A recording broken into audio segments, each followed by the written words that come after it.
Welcome back, everyone, to the deep dive. Today, we are diving into something that I think is pretty fundamental, and I'm sure you'll agree with me on this one. Verbs, but not just verbs in general. Yeah. We are talking about 21 powerful verbs that you can use to really kind of take your daily English conversations to another level. Absolutely. And we have a great resource for this. It's a script specifically for advanced learners called 21 Powerful Verbs You Should Know for Daily English Conversations. I like it. Straight to the point. Yeah. So let's unpack this. Yeah, let's do it. Why verbs? I mean, I think we all know that verbs are important in any language. Right. Yeah. But our source really emphasizes this point that strong verbs, strong communication. And they give a really good example. They talk about saying, I did a mistake. Now, that doesn't sound quite right, does it? No, not really. The correct way to say that would be, I made a mistake. Right. But then they take it even further. They say, I committed a serious mistake. And that has a much more Formal tone. Formal tone, exactly. Right. So you can see how the choice of verb really can change the impact and the nuance of what you're trying to say. And what's really interesting about these verbs, this set of verbs we're looking at, is that they are very versatile, very powerful, and they can be used in all sorts of situations. They are used in everyday English. You know, these aren't obscure verbs that you'll only find in a very specific context. These are verbs that you can use when you're talking to your friends, when you're in a meeting at work, when you're writing an email. So very, very versatile, very useful. And what we're going to do today to help make this information really stick is we're going to group these 21 verbs by theme. Okay. So we'll start with verbs for daily actions, those everyday things that we do. Then we'll move on to verbs that are really key for communication, getting your message across, expressing yourself clearly. And then we'll finish up with verbs that are related to our emotions and our thoughts. Okay. I like it. So by the end of this deep dive, you should not only have a good understanding of the meanings of these verbs, but also, and I think this is really the key takeaway, feel more confident in using them. And the benefit of that is you'll be able to speak with more precision, express your thoughts and ideas more clearly, and really just sound more fluent and natural in your English. Exactly. Okay, so let's dive into our first category, verbs for daily life. What's the first verb that comes up in our source material? So the first one that they highlight is grab. And this is a very common verb in everyday English. It basically means to take or get something quickly. Grab. So let's grab some coffee. Yeah. Very casual, very informal. And you can grab lunch. Yeah, grab a seat, grab a moment. Yeah, you grab a seat, you grab a moment, you grab a beer. All these, quick actions. Yeah. And I think the interesting thing about grab is that it implies a kind of swiftness, like an ease of action. You wouldn't say, I don't know, I grabbed the heavy suitcase, right? You would probably say, I took the suitcase or I picked up the suitcase. Right. It has to have that kind of that ease about it, that effortlessness about it. Right. Okay, what's the next one? Okay, so the next verb is head. And this simply means to go somewhere. So I'm heading to work now. Exactly. Right. So very straightforward. So instead of saying I'm going to work now, you would say I'm heading to work. Right. Is there a subtle difference there? Like heading implies maybe a more definite direction or something? Yeah, I think heading to suggests a more direct route or a more purposeful movement. Purposeful. Okay. Yeah, you might go to the store, maybe just wandering around. Yeah. But if you're heading to the store, you probably have a specific reason to go there. Gotcha. And the source also mentions some related forms like head back, so to return to a place, and head out, which means to leave. Okay, so that's head. That makes sense. What's the next one? The next one is run into, which means to meet someone by accident. Like, I ran into Sarah at the grocery store. Exactly. And it has that element of surprise, like you weren't expecting to see her. Right. And it emphasizes that it was an unplanned meeting. Unscheduled. Yeah. Yeah. Now, that's interesting because run into can also mean, hitting something. Like, I ran into a problem. Exactly. And so how do you know, like when you're reading a sentence, how do you know which meaning of run into is being used? Well, it usually depends on the context. Yeah. If the object of the verb is a person, then it almost always means to meet someone accidentally. Okay. But if the object is a problem or a difficulty or even a wall, Right. then it usually means to collide with something. Yeah, that makes sense. Okay, so that's run into. Right. Now what's next? Okay. The next one is drop by. And this means to visit someone quickly and informally. I might drop by your place later. Exactly. So again, very casual, very brief visit. Just stopping in. Yeah. And it's interesting because you can also use it in a work context. Like, can I drop by your office later? It doesn't have to be like, can I schedule a meeting with you? Exactly. Can I drop by? Yeah. It's much more informal. Yeah. Informal. Quick. I like it. Okay. So the next one is turn out, which means to happen in a particular way or to have a particular result. The movie turned out to be better than I expected. Exactly. So it's about the outcome of something. The result. Yeah. It's like the end, the ending, the final state of something. Exactly. Okay. Makes sense. What's next? Okay. So the next verb is figure out. And this means to understand or solve something. I finally figured out how to use the new app. Exactly. It's like that aha moment, right? Like, I finally got it. Right. Yeah, it often implies that there was some effort involved, some thinking involved. Yeah, a little bit of problem solving. I like it. Okay. What is the last one in this daily life category? Okay. So the last one is catch up, which means to talk to someone you haven't seen in a while. Let's catch up soon. Exactly. So it's like, reconnecting with someone, finding out what they've been up to. Right. Now, you can also use it in a work context as well. Like, I need to catch up on my emails. Right. That means you've got, a backlog of emails. You've got to kind of get through them. Exactly. So, yeah, it's about, bridging that gap. Right. Whether it's with a person or with your work. Okay, so those are 7 really practical verbs for daily life. Now, let's move on to our next category, which is communication verbs. Okay, so these are verbs that'll help you to be more effective, more persuasive when you're communicating with others. All right. The first one on the list is bring up, which means to mention a topic. She brought up a really interesting point in the meeting. Exactly. So it's about introducing a new subject into a conversation. Yeah. Like a new idea, a new question, maybe a concern. Exactly. Yeah. Okay. Makes sense. What's next? Okay. The next one is point out, which means to show or highlight something. Can I point something out? Exactly.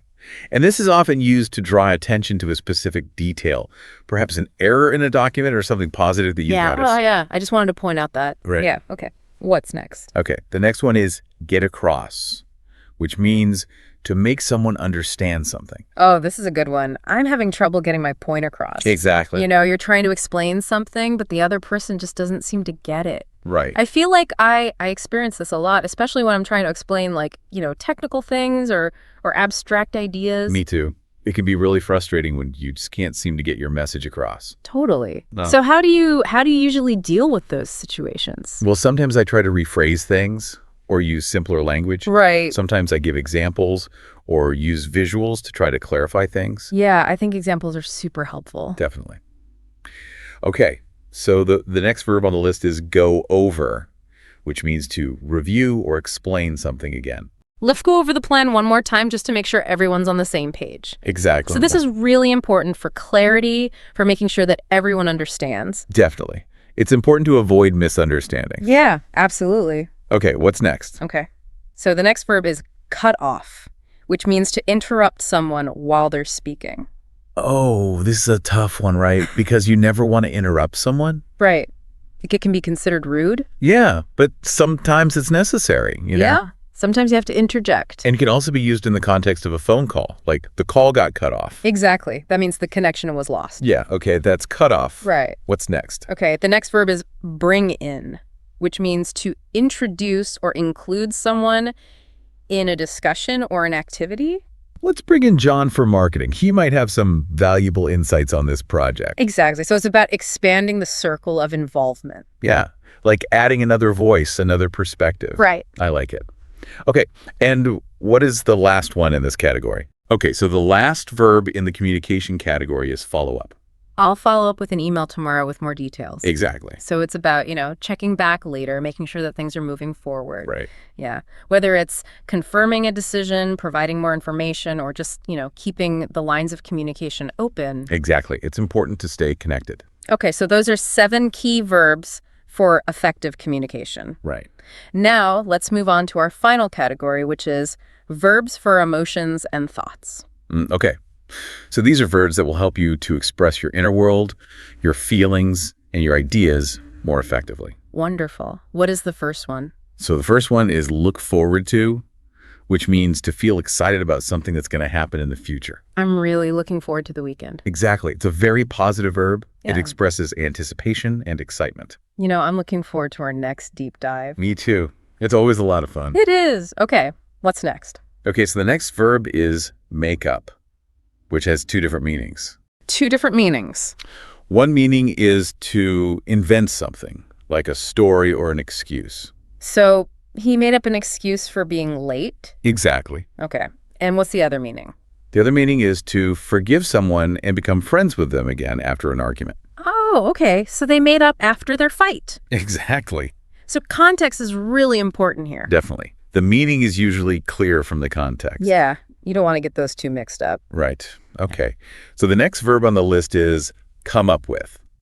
And this means to think of an idea or a solution. We need to come up with a new marketing strategy. Exactly. It's about generating ideas, finding solutions. I like it. Okay. What's next? Okay. So the next one is run out of, which means to have no more of something. We've run out of coffee. I need to go to the store. Exactly. A very common situation. It happens. And you can run out of time. You can run out of money. Right. You know, you can run out of patience, I guess. Exactly. What's next? Okay.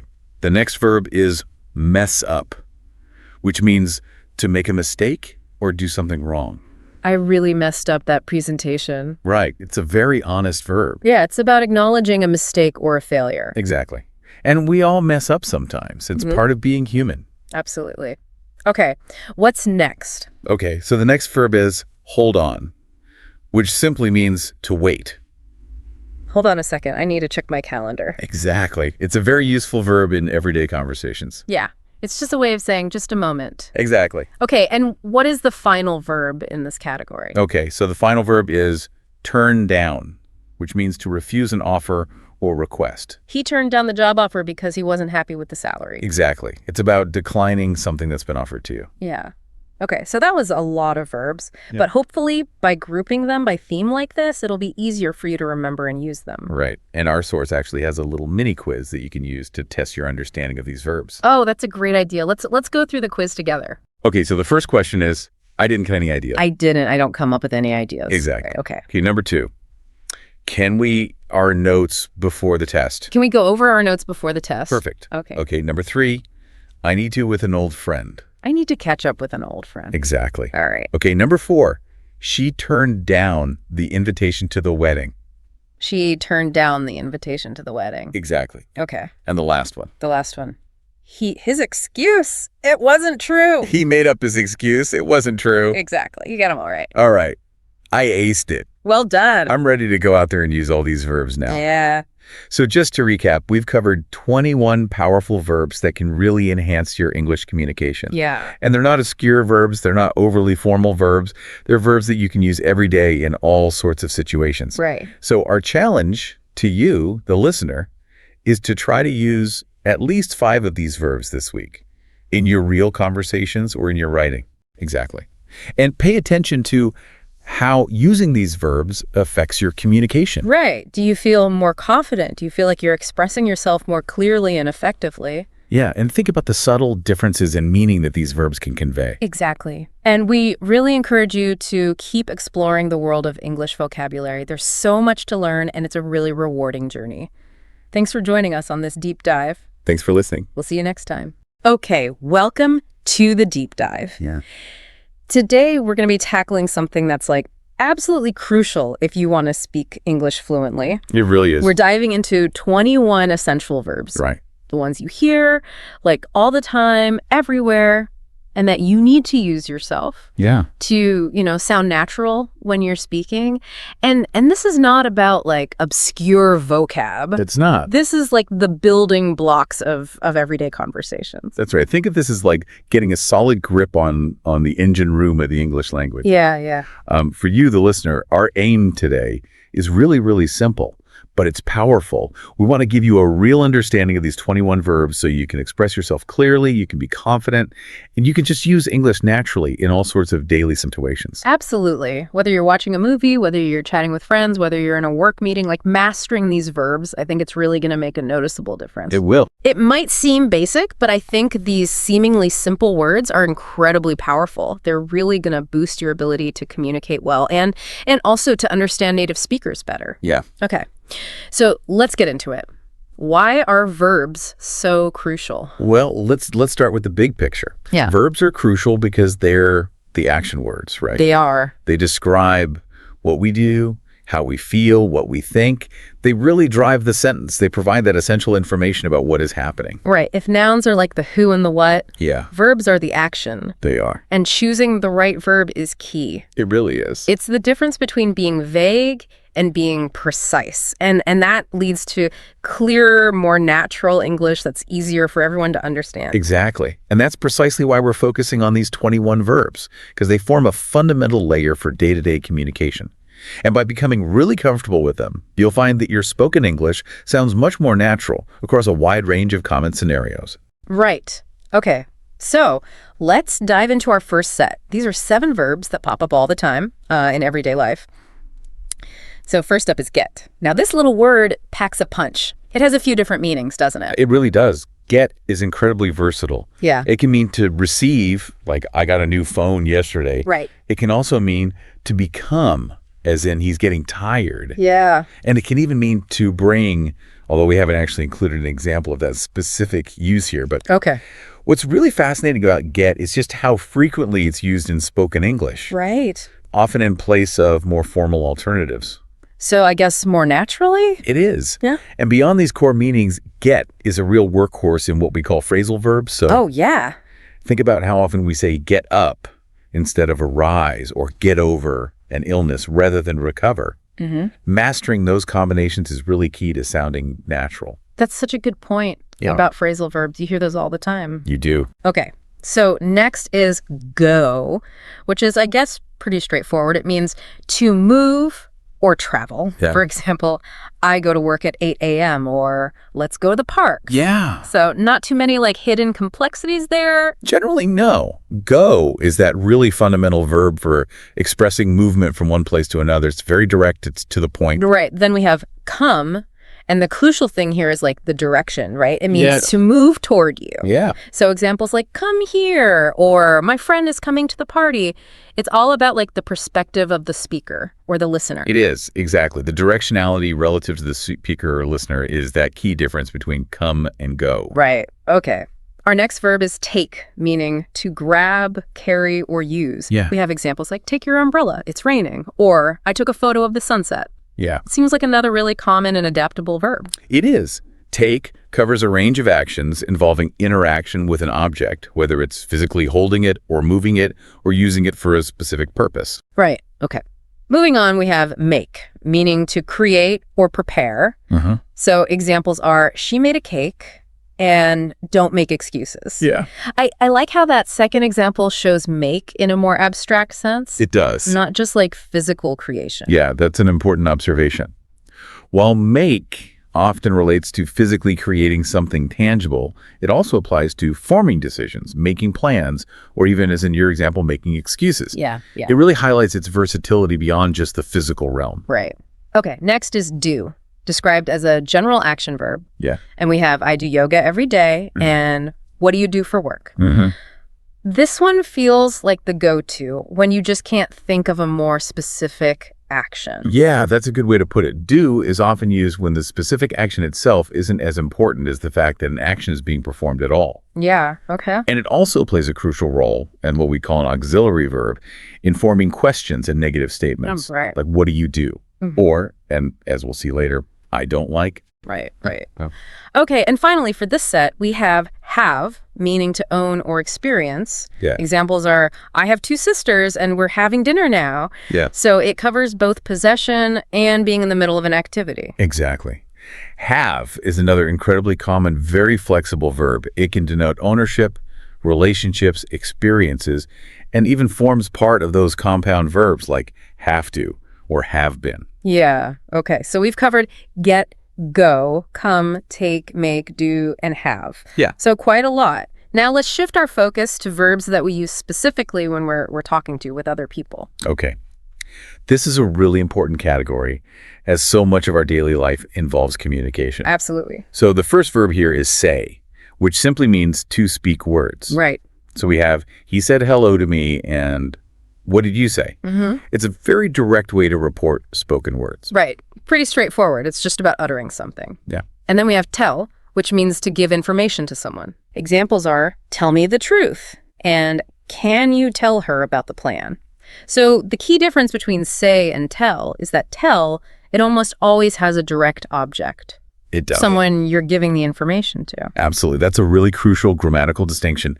You say something, but you tell someone something. Right. It's a very subtle difference, but it can really impact the clarity of your communication. Yeah. Okay, next up is ask, meaning to request something or a question. So we have, can I ask a question? And he asked me to help him. Again, a very, very fundamental verb for seeking information or assistance. It is, absolutely.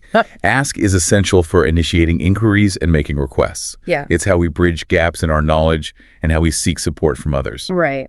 Okay. Then we have call, which can mean to use the phone. Yes. Or to say a name. Yeah. So we have examples, I'll call you later, and they call me Joe. It's interesting how one word can cover both a phone call and naming someone. It is. Is there a historical connection there, or is it just a coincidence? That's a fascinating question.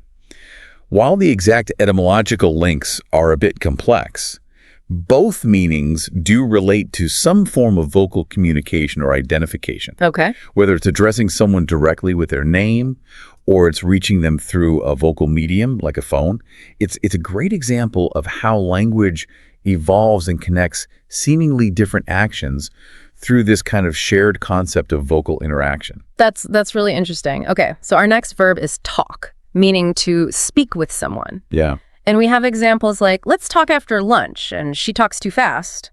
And the note here is that it's generally less formal than speak. It is. That's a helpful nuance to remember. Talk generally implies a more informal conversational exchange, often between two or more people. So think about chatting with friends. You likely say talk, not speak. Right. Okay. And that leads us to speak, Yeah. which is indeed more formal than talk. And we see this in the examples. Can I speak to the manager? Which sounds way more formal than can I talk to the manager? Yeah. And he speaks French very well. So speak often suggests a more official setting. It does. Or a focus on the ability to use a language. Exactly. Speak often suggests a more official or kind of a public form of communication, or it really focuses on the clarity and the articulation of the language, but the context usually gives you a strong clue as to which verb is more appropriate. All right. And finally, in this set, we have answer, meaning to reply to someone. Yeah. And examples are, please answer the phone, and I answered all the questions. So it implies a response to a direct communication. It does. Answer really indicates a direct response to a question, a call, some form of communication that was specifically directed at you. Right. Okay, so that's say, tell, ask, call, talk, speak, and answer. Yep. All essential tools for navigating conversations. We are. Okay. So let's shift gears now and explore verbs that we use to express our inner world, our feelings, and ideas. Okay, so this category is vital for expressing your thoughts and emotions effectively in English. Right. The first verb here is think, meaning to use your brain. Okay. And we have examples. I think this is a good idea, and what do you think? This is a very fundamental verb for expressing opinions, beliefs, those cognitive processes. Absolutely. It covers everything from a quick thought that pops into your head to a more carefully considered opinion. Exactly. It's that cornerstone of expressing your internal mental activity. Right. Okay.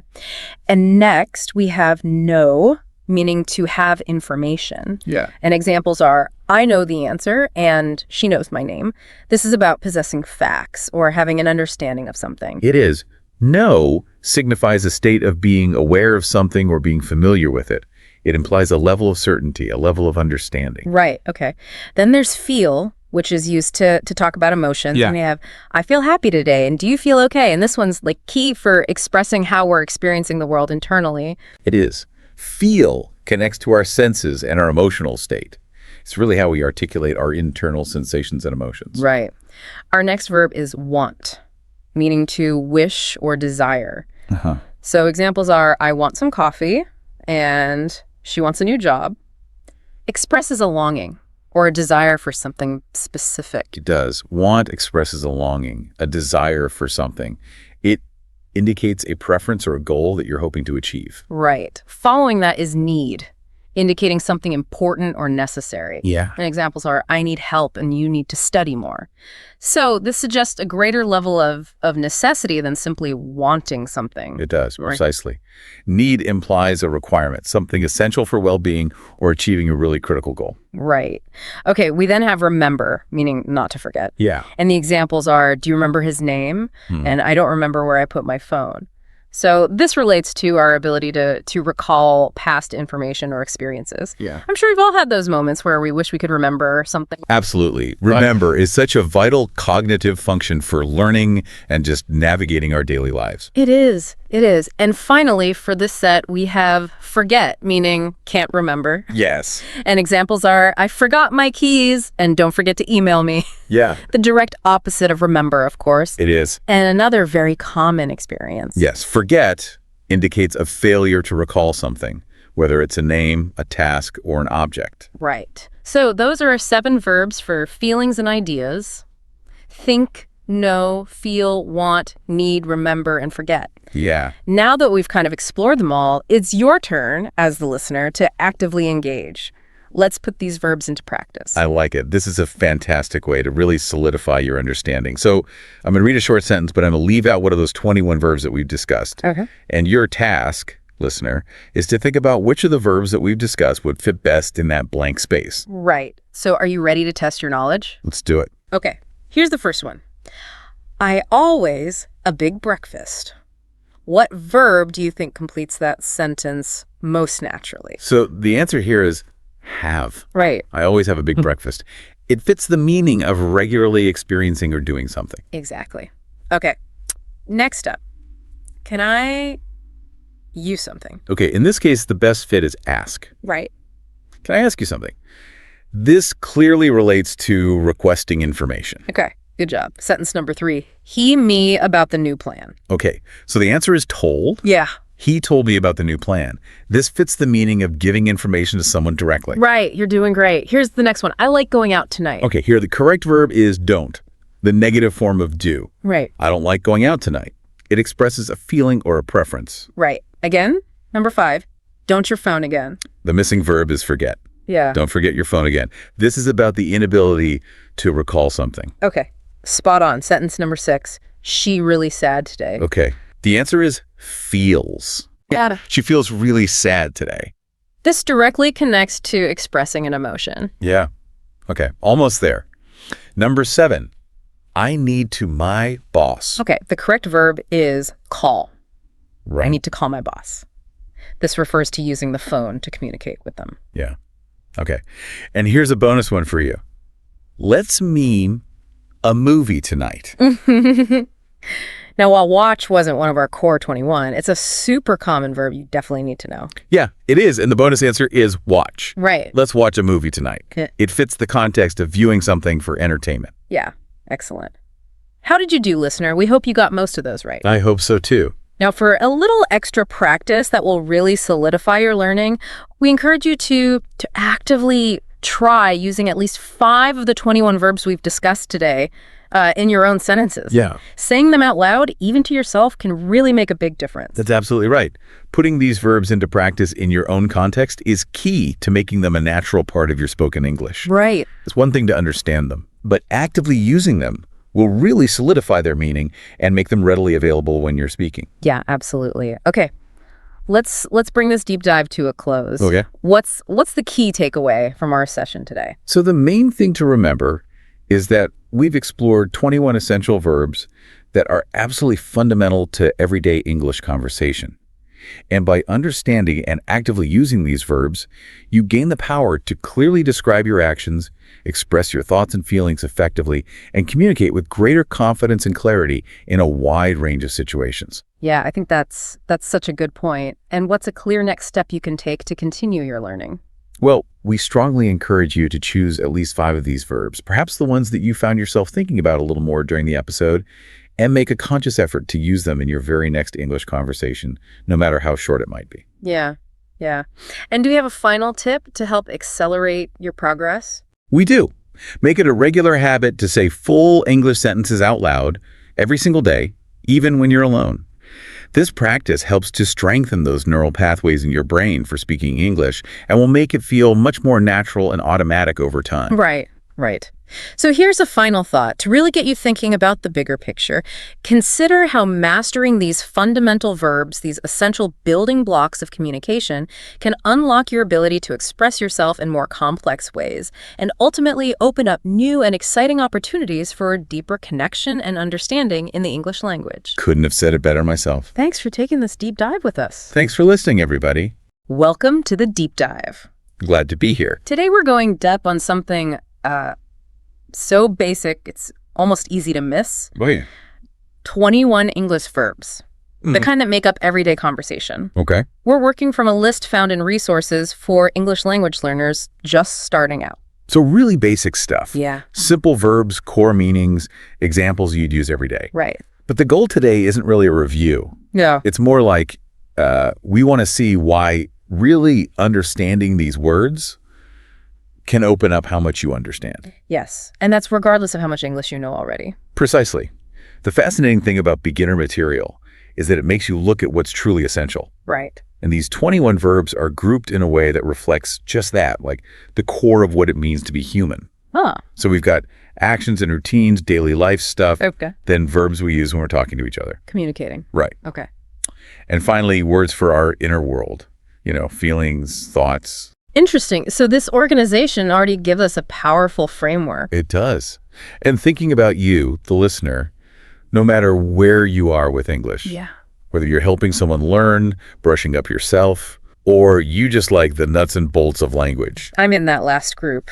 well then, seeing how much work these verbs do can offer real insight. Okay, so it's about understanding those mechanics underneath. Exactly. How we build meaning. Yes.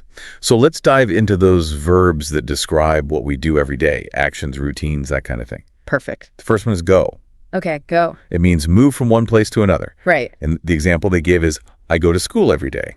Now, that seems pretty obvious, but But think about it. We're always moving somewhere. yeah, true. Every But- single day is full of instances of going places. It's like the main way we interact with our world. That's a good point. And right next to go, we have come. Ah, yes.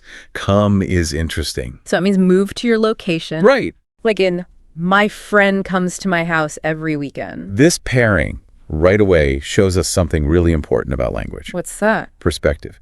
The same action physically can be described differently. Okay, Gabbato. Who's talking and where they are. It's a core relational concept baked right into these basic verbs. That's so cool. And, as native speakers, we pick that up without even thinking about it. Right from the time we're little. But for someone learning English, understanding that. Linguists might call it the dialectic center. Right. That's really important for getting it right.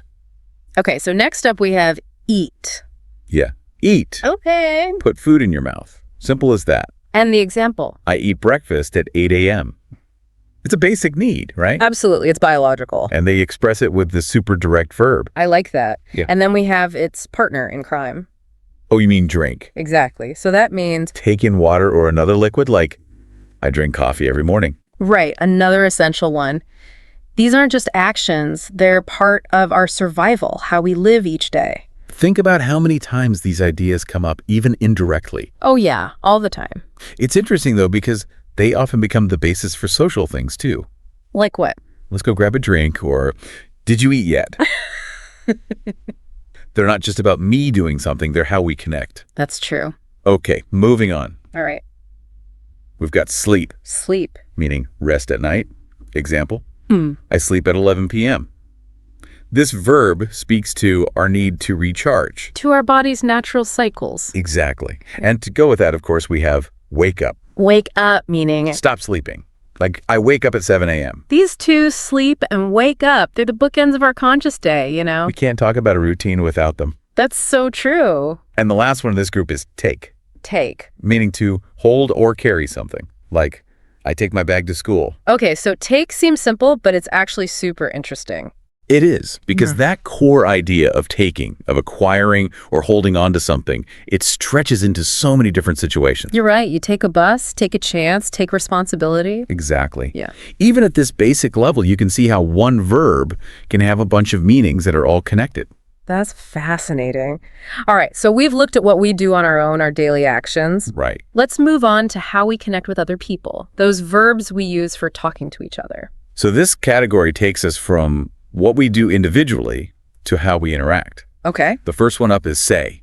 Say, meaning. Speak words. As simple as that. Like he says hello to me every day. Exactly. It's that basic action of making a sound with your The voice. very beginning of talking. Right.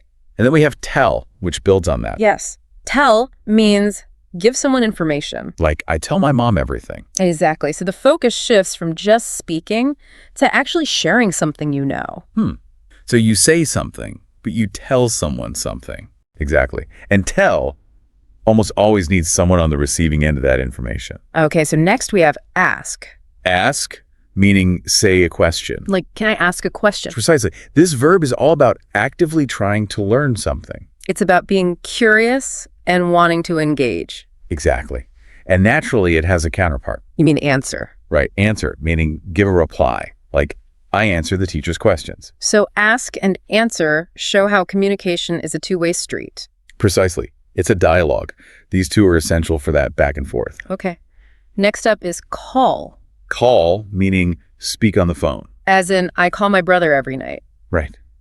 This is how a lot of us stay connected in the modern world. Even with texting and everything else, call still means that specific audio connection. Right. And then we have talk. Meaning, Speak with someone. like I talked to my friend after school. Exactly. This emphasizes the interaction, the conversation part of communication. Yeah. I guess you can say something to a group, but usually talk with someone. That's a subtle but important distinction. Okay, and the last verb in this group is listen. Listen, meaning hear with attention. The example they give is, I listen to music. But when we're talking about communication with people, listen goes beyond just hearing. It becomes a skill, something you do actively. Exactly. It's about taking in what someone is saying and trying to understand it. It's about engaging with what you hear. Precisely. So we've covered what we do in our daily lives and how we interact with others. Now it's time to turn inward. To our final category, Verbs for our feelings and thoughts. this is where we get into that subjective experience, what's going on inside. I like it. The first one is feel, meaning have an emotion. Right. And they give us two examples here. I feel happy today, Okay. and she feels tired. So it covers both emotions and physical sensations. It's how we express our inner landscape. Exactly. And closely related to that is think. Meaning, Use your brain, basically. like, I think this movie is good. Right. This verb lets us share our opinions, make judgments, show our thought process. It's about that internal reasoning. Exactly. Mm-hmm. Think represents that mental activity, how we process information. Next up is know. Know, meaning have information. Like, I know the answer. So this shows a state of understanding. Right. You're certain about something. It's a powerful verb. Yeah, it conveys a sense of conviction, of awareness. And then we have a pair that deals with memory. Oh, you mean remember and forget? Exactly. Yeah. Remember means don't forget, like, I remember your name. And then forget, the opposite, meaning can't remember. Right, with the example, I forget my keys every day. Yeah. I think we've all been there. Oh, yeah. These two verbs really highlight how our memories can be both amazing and totally frustrating. What's interesting is that both remembering and forgetting are key parts of how our minds work. It's true, And this basic list acknowledges that. by including both. Exactly. Then we have want. Want, meaning Desire something, like I want a cup of tea. it expresses our preferences, what we're drawn to. And our aspirations. It shows what drives us. Okay. And finally, we have need. Need, meaning something important, like I need help. So this verb indicates a requirement, sometimes with that sense of urgency. Yes, need often means there's something missing, something we require to function or feel okay. It's not just a desire. So we've now explored these 21 verbs across these 3 big areas of our lives. We have. It's amazing to see how these simple words form the basis for so much of how we communicate. They really are the foundation. You know, the source material actually had a little exercise. It was a fill-in-the-blank kind of thing. And it really gets you thinking about how these verbs work in context. Okay, I like that. Like, I blank coffee in the morning, it's obviously drink. Right. Or she blanked to work by bus, that would be goes. It's these everyday situations where you see how important they are. Exactly. And the exercise had some for the other categories, too. Like what? Well, there was, they blank their homework after school. The answer was do. Showing how even a small verb like do is crucial for describing actions and tasks. Exactly. And then for our interstates, there was, I blank happy when the sun shines. Feel is the clear answer there. Right. And for connecting with others, I often blank my family who live far away. Call fits perfectly. Then there were some for the memory verbs, too. Like, I always blank where I put my phone. I think forget is a common one for many people. Oh, yeah. And that moment of recognition, that aha, when you realize which verb fits, that's key to becoming fluent and confident. Absolutely. Oh, and there was one for listen to. I love to blank to music while I work. Listen is the obvious choice there. And it often takes the preposition to after it. It does. So even in these simple examples, you see these verbs doing all the heavy lifting. You really do. The source material actually challenged the listener to do something. Oh, yeah? To use just 5 of these verbs in full sentences today. Wow, that's deceptively powerful. It's about taking that passive understanding and making it active. Putting it into practice. Exactly. Because by consciously using these verbs when you speak, or even just in your head, you strengthen your grasp of what they mean and how to use them. That's a good point. So think about your interactions today. What will you do? Who will you talk to? How will you feel about it? It's a way to become more aware of those building blocks of language. And how they fit together. So, for a final thought, consider this. These 21 verbs, these seem simple, but they allow us to communicate in incredibly complex ways. They're the foundation. Exactly. And if you can truly master these essentials, what other possibilities open up for understanding and expressing yourself in English? That's a great question. And maybe even more broadly, in any area of knowledge, what are those fundamental building blocks that unlock a deeper level of understanding? That's a fantastic point to ponder. It is. Thank you for joining us for this deep dive into the essential verbs of everyday English. It was my pleasure. We really encourage you to take on that challenge. Use at least 5 of these verbs consciously today. You might surprise yourself. You might find that it brings clarity and confidence to your understanding of the language. Until next time. Until our next deep dive. Okay, so are you ready to dive into some academic interviews? Always ready. All right, let's do it. So we're looking at specifically master's and PhD program interviews today. Sounds good. And we've got this super interesting podcast script as our source material. Okay. And it's designed to help non-native English speakers prepare for these interviews. But honestly, like even as a native English speaker, I'm finding some really great nuggets in here. I bet. So, what's interesting to me is like, it's not just the language stuff that they're focusing on in here. It's like, it almost accidentally reveals like the hidden curriculum of what these interviewers are really looking for. The unspoken expectation. Exactly. Yeah. So it's not just like, can you speak English well enough to survive in this program? It's like, do you understand academia? Like, do you understand the rules of the game? Yeah, totally. Yeah. And like one of the first things that they highlight that I thought was really interesting, which is some key vocabulary. Oh, yeah. And like, I remember when I was first starting out. Yeah.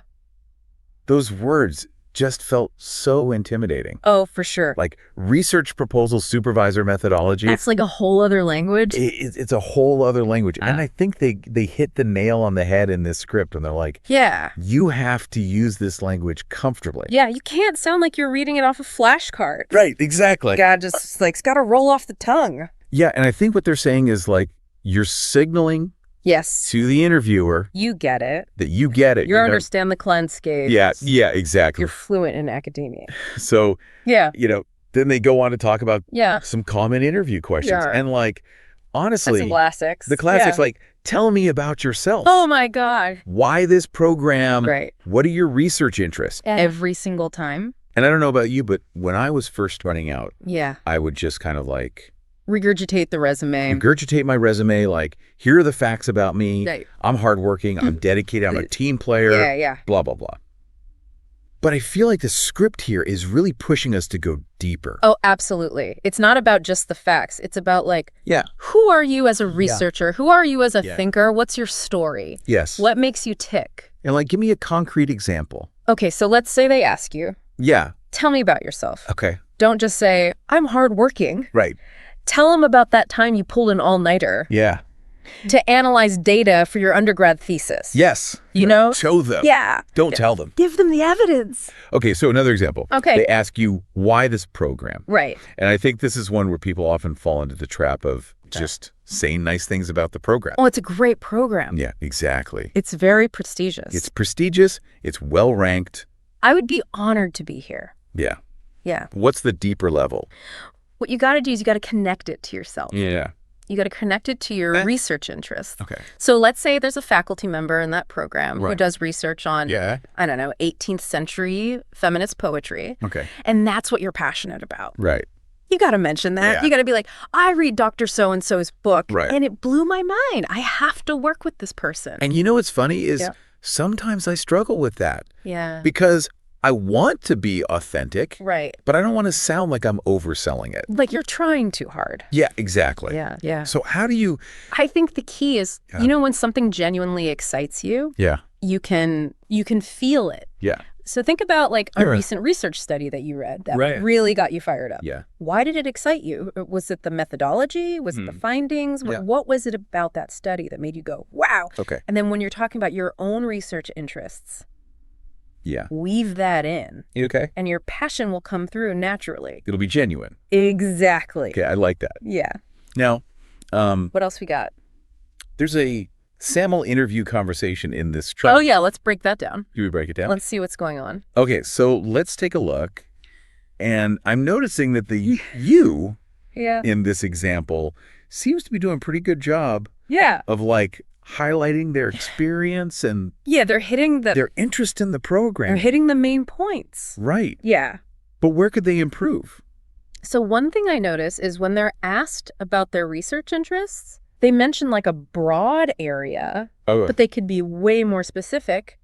Give me an example. Okay, so instead of just saying, I'm interested in renewable energy, which is super broad. Very broad. They could say something like, I'm particularly fascinated by the potential of algae biofuels to revolutionize transportation. Right. So it's like they've done some digging. Yeah, they've done their homework. They know what they're talking about. Yeah, they're connecting it to the process. Yes, they're showing that they understand like the nuances of the field. Okay, yeah, I like that. Yeah. Now, one thing that I noticed in the script is they kind of mention methodology, but they don't really surface level. go deep on it. Yeah. And I'm wondering, even if you're just applying to a master's program, do you need to have like a working knowledge? I think it's helpful because it shows that you're thinking critically about how knowledge is generated. Yeah. So for example, let's say you're interested in social psychology. Okay. You know, being able to articulate the difference between qualitative research, like in-depth interviews, versus quantitative research, like large-scale surveys. Right. That shows that you're not just interested in the what, you're interested in the how. The how. Yeah. Okay, so to wrap things up, Right. what's the biggest takeaway for our listener today? I would say knowing the vocabulary is super important. Yes. But the real magic happens when you understand the deeper purpose behind each question. So it's not just about like giving the right answer. It's about understanding what are they really trying to assess? Okay. Are they trying to assess your critical thinking skills? Yeah. Are they trying to assess your ability to collaborate? Right. What is it that they're really getting at? Yeah. And once you crack that code, then you can tailor your answers to showcase those qualities. So like a game. It's like a Mental chess game. totally. Yeah. Okay, so now I'm going to put you on the spot. Yeah, okay. If you were interviewing someone, what's that one quality that makes you instantly say yes? Oh, that's a good question. Yeah. For me, I think it's that spark of genuine intellectual curiosity. Ooh, I like that. Yeah, someone who's not just going through the motions, Right. but is like genuinely excited to learn, Yeah. to explore, Yeah. to contribute to the field. And you know what's so great about that? Yeah. Is you can't fake that. You can't fake it. Yeah. It's got to be real. Yeah, so listener out there, Yes. if you're prepping for these interviews, Yeah. do your research, Absolutely. refine your answers, Yes. and let the intellectual curiosity shine through. Let it shine. You got this. Go get them. All right. Thanks for joining me on this deep dive. This was fun. Yeah, I always learn so much from these. All All right, we'll catch you next time. See ya. Bye. All right. Welcome back for another deep dive. And this one is really for you. Oh, yeah. Yeah, because today we're going to be looking at this guide called Ace Your Research Interview. Ooh, nice. So no matter where you are in your research journey, like whether you're a seasoned pro or just starting out, I think you're going to find something useful in here. Yeah, absolutely. I mean, everybody's got to do these interviews. Exactly. And this guide kind of breaks it down into like 3 main sections. It talks about using advanced vocabulary, handling those really tough interview questions that always seem to come up. Oh, I know those. And then it actually gives you like a sample conversation, like a mock interview that you can kind of see how everything plays out in real time. So it's like putting it all together, putting all the advice together. Exactly. I like that. So I'm really excited to kind of dive into this with you today and see what we can pull out of here that's really going to help our listeners kind of really ace those interviews. Absolutely. When I was first looking at this guide, the thing that really stood out to me was this idea that, they really want you to come across as like a real researcher, not just someone who's like memorized a bunch of answers. Yeah. It's about really showcasing that deep understanding of the research world. Okay. Yeah, that makes sense. And I see that right away when I look at that section on advanced vocabulary. They use some pretty impressive terms in there like, literature review, interdisciplinary approach. Oh, yeah. Those are some real power words. Yeah, and I think for some of our listeners, those might sound a little intimidating. Like, wait, what does that even mean? Yeah. So just to kind of break it down, like a literature review is basically, it's like that deep dive into all the existing research on a topic, kind of like detective work, but for I science. would like that. Right. And then like the interdisciplinary approach basically means you're drawing on ideas from multiple fields, not just staying in one lane. So how important is it to actually use these terms in an interview? It's super important. Like you said, those are power words. And using them shows that you're not just, someone who's kind of dipping their toes in the water. You're a serious contender. Yeah. Think about it. Wouldn't you be more impressed if someone was like, oh, yeah, my approach was informed by a thorough literature review, ...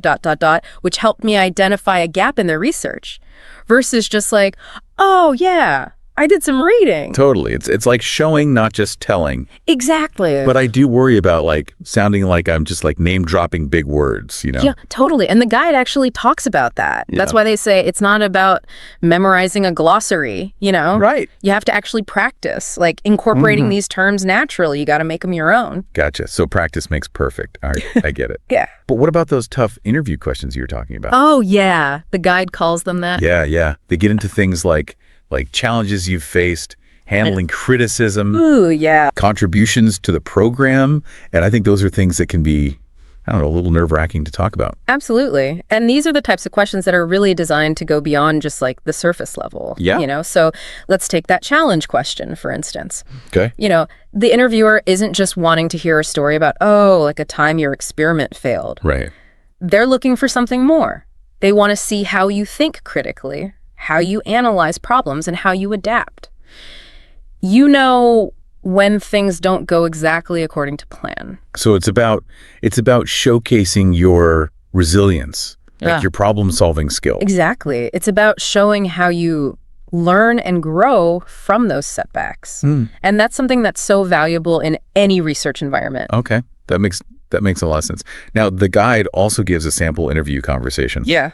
Which I have to admit, when I first saw it, I was like, oh, this is a little too perfect. Yeah, it's like, can anybody actually talk like this? I know. But I do think there's some stuff we can pull out of here. So I'm actually going to play the role of the interviewee here and read a response straight from the guide. So bear with me. Okay, let's hear it. Okay. Certainly. In my undergraduate thesis, I explored topic-using methodology. I identified a research gap in field and proposed solution. This experience strengthened my skills in skill. Okay. it feels a little, I don't know, textbook. Am I wrong? It's interesting because it's like, on the one hand, yeah, it's kind of like, straight out of a textbook. Yeah. But what I really like about it is how it subtly shows initiative. Mm.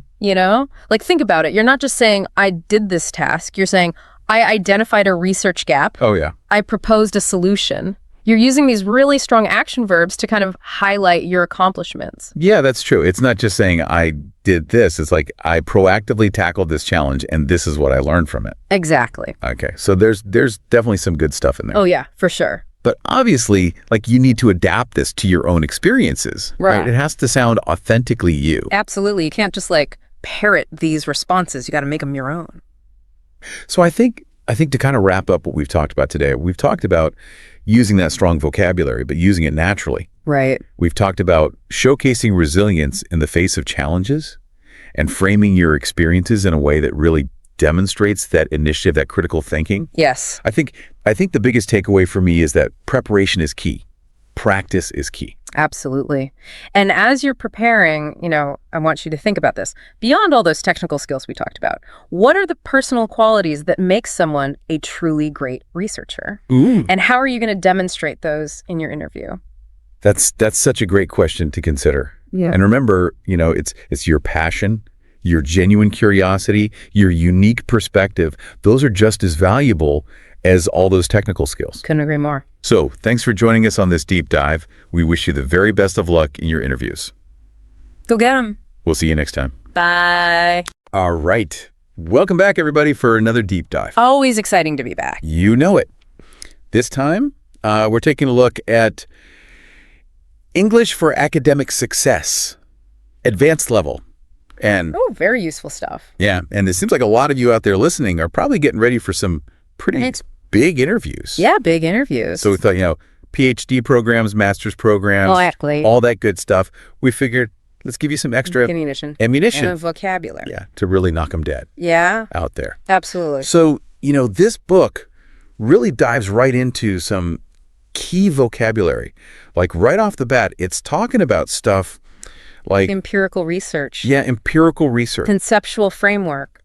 And these are things, these aren't just like words to throw around. No. These They're are important. meat and potatoes. These are the foundations. Yeah, of how we talk about. How we think. Yeah, how we think and talk about academics. So, empirical research. Yes. Talking about. Well, it's all about evidence, right? Yeah. It's not just theory. It's show me the data. Yeah, it's like show me you actually went out and did the work. Exactly. You got your hands dirty. Yeah. You did the observations, the experiments. Yeah, exactly. You've got the data to back it up. Yep. And then, so we got this, we understand what empirical research is, and then we have this idea of a conceptual framework. Right. And it feels like that's almost how we look at that data. It is. It's the lens through which you interpret all of that information. Okay. So you gather all this data. You need a way to make sense of it. Right. And the conceptual framework, that's your blueprint. It guides your whole research process. So it's like the foundation of the house before you start building.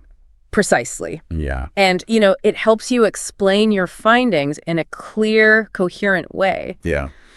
And this book, English for Academic Success, has, it doesn't just stop at like definitions. No. It gives you It goes a step further.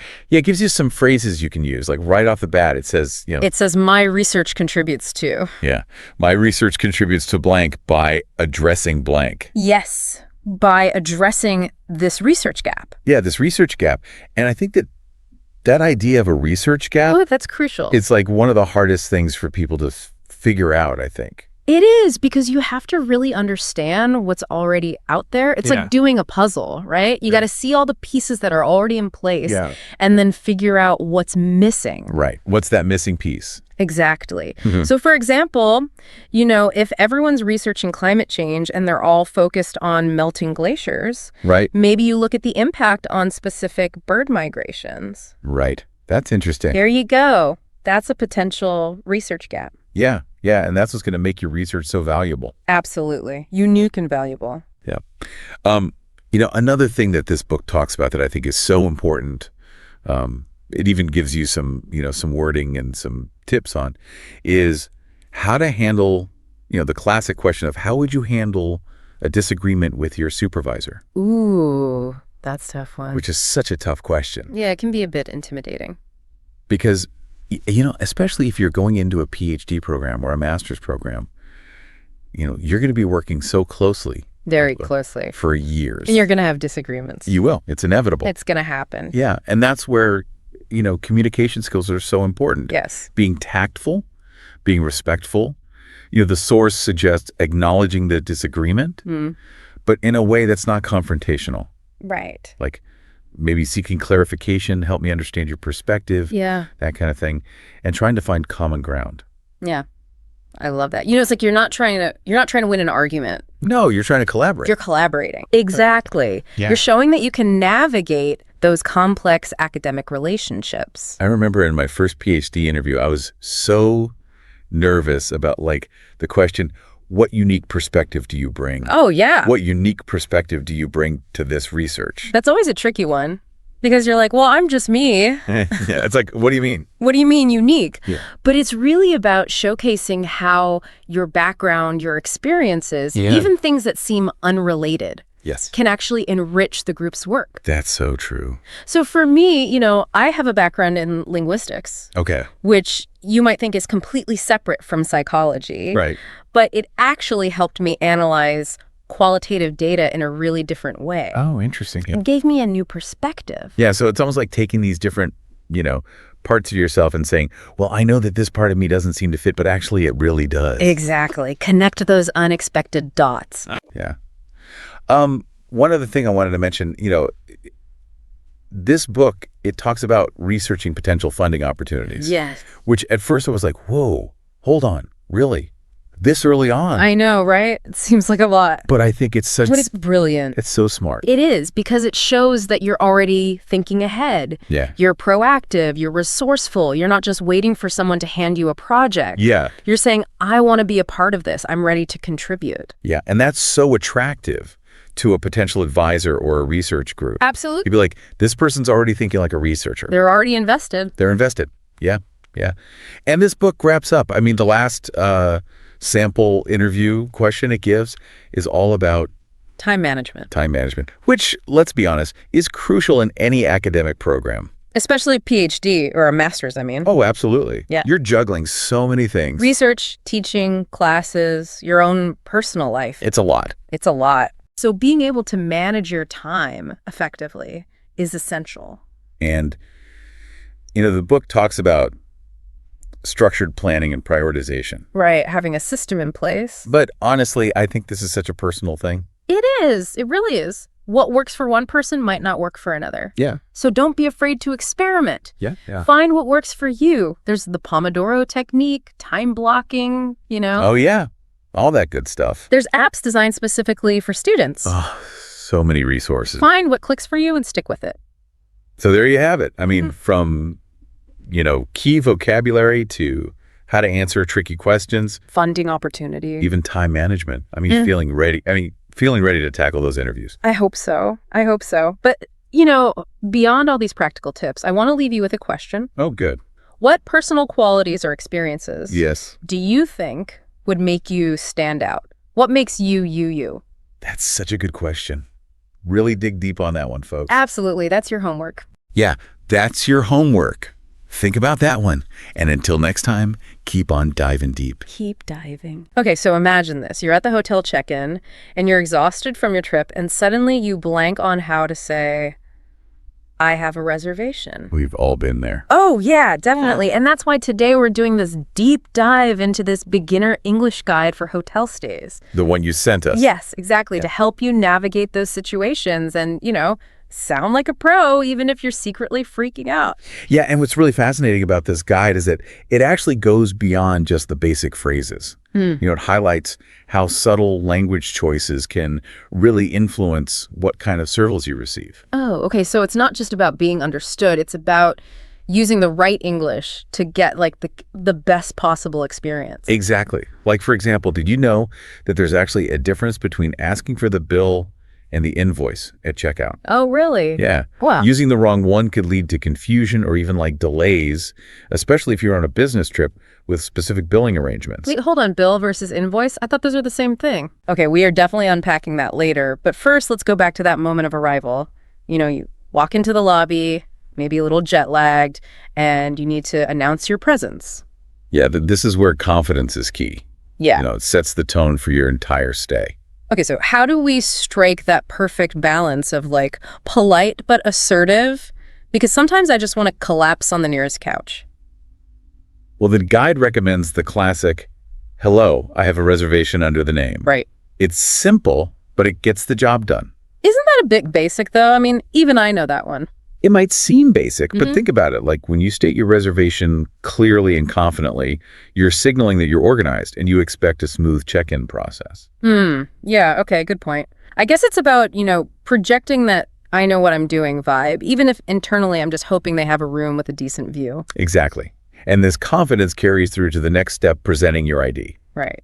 Got to prove you are who you say you are. Don't be surprised if they ask for it. Yeah. It's standard procedure in most hotels worldwide. Right. Yeah. But what happens when they hand you that little plastic card? Is it key card now, or is it still room key? Well, that's where things get interesting. The guide actually points out that both terms are really common, which I find fascinating because it reflects how language adapts to these new technologies. So it's not about like one being right and the other being wrong. No, not at all. Okay. It often comes down to like regional preferences or even the hotel's specific style. Ah. The key takeaway is, understanding both terms. Okay, so I won't look like a deer in headlights if they say key card instead of room key. Exactly. Got it. Now let's fast forward to the moment I finally made it to my room, dumped my bags. What's the first thing I'm going to ask? I think we both know the answer to that one. Wi-Fi. Wi-Fi. Yes, the guide suggests how do I connect to the Wi-Fi, but what if I need more than just the password? Like, where's the nearest charging port? Or do they have adapters if I forgot mine? Yeah, that's where you can build upon what the guide says. Get a little more specific. You could say something like, "Excuse me, would it be possible to borrow an adapter?" Or, "I was wondering if there are any charging ports near the desk." I like that it's polite, but it also, gets the point across. Though I have to admit, I sometimes feel a little awkward saying "excuse me" all the time. Does it really matter that much? It might seem like a small thing, but, those little courtesies, they can make a big difference, especially in a hotel setting where you're interacting with staff who are there to help you. I never thought about it that way. It's like by being super polite, I'm actually increasing my chances of getting what I need. Precisely. It shows that respect and consideration, which can go a long way in ensuring a positive interaction. Okay.